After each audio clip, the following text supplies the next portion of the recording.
Bakit lagi naninigas yung tiyan ng mami? Aray. Huwag mo nang daganan. Masakit. Masakit. Malapit na kabuwanan. Lagi na siyang naninigas.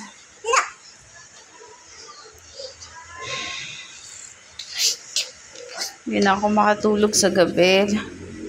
Panay-panay ang tigas niya. Hindi ko alam. So, gusto na siguro lumabas. Panay ang kiss naman itong batang to. Gusto mo na lumabas yung kapatid mo? Gusto niya kasi din lumabas. Ha? Gusto niya lumabas. No? Si Baby Pig. Para ako si Daddy. Kiss ng kiss.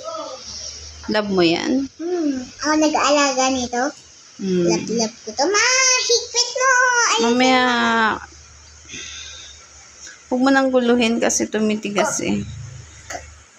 Doon na paglaruan mo na yung ano mo. Wait mo na, Bel. Masakit sabi.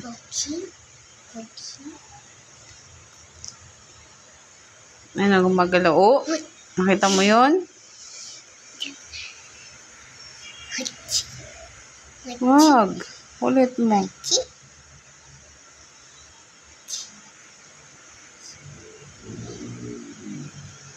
Magabi sinuntok mo nga yung tiyan ko eh. Tapos bigla sumipa. Nananaginip ka. Nakaharap sa'yo yung tiyan ko eh. Nakaharap ako sa'yo. Ginawa mo namang punching bag. Ang sakit. May kaaway ka siguro sa panaginip. Si Diday ata yung sinuntok Eyo, ko. gumalaw oh. Tingnan mo, nakita mo yan? Hindi yan na-upload. Hindi ah. Sa malaking upload yan? Na! Masing guluhin. Mama!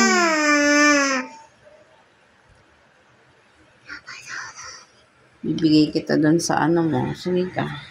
Ano ako kulitin.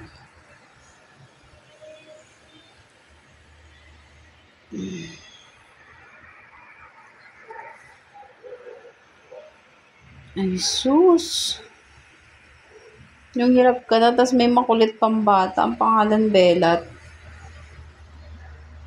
Oh, gumalaw. Nagulat ako.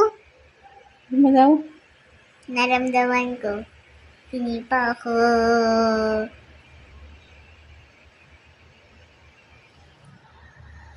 Yun na, yun na.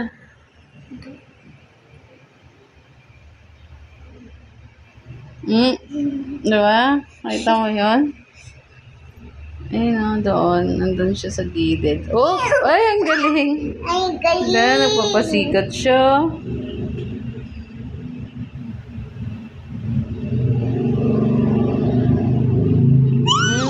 Galing. Ay, galing ko. Uy! Nalog niya yung bukon siya. Oh!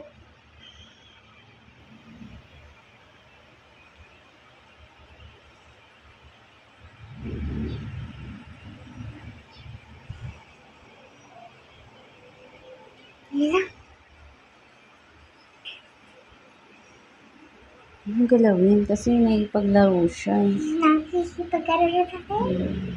Nagabi pa ako nito hindi pinapatulog. Kasi tigas siya ng tigas. Hindi ako makatulog. Tapos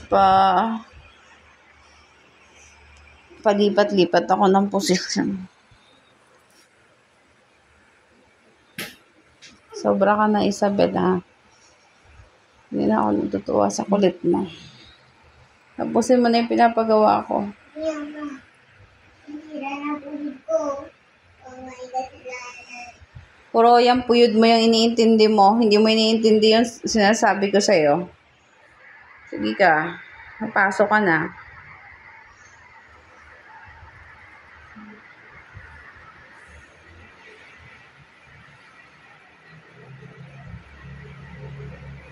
Lagi siyang naninigas, nahihirapan ako pag lagi siyang tumitigas. So, gusto niya lang lumabas. Pero hindi pa. Next month pa.